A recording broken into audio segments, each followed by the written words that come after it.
To set mouse middle button as open quick settings in Samsung Galaxy S21, S21 Plus or S21 Ultra, open settings, swipe the notification panel, and then tap settings icon. Scroll down settings screen, find general management,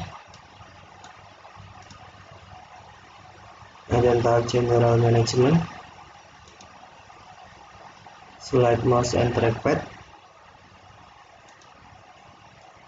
and then tap middle button.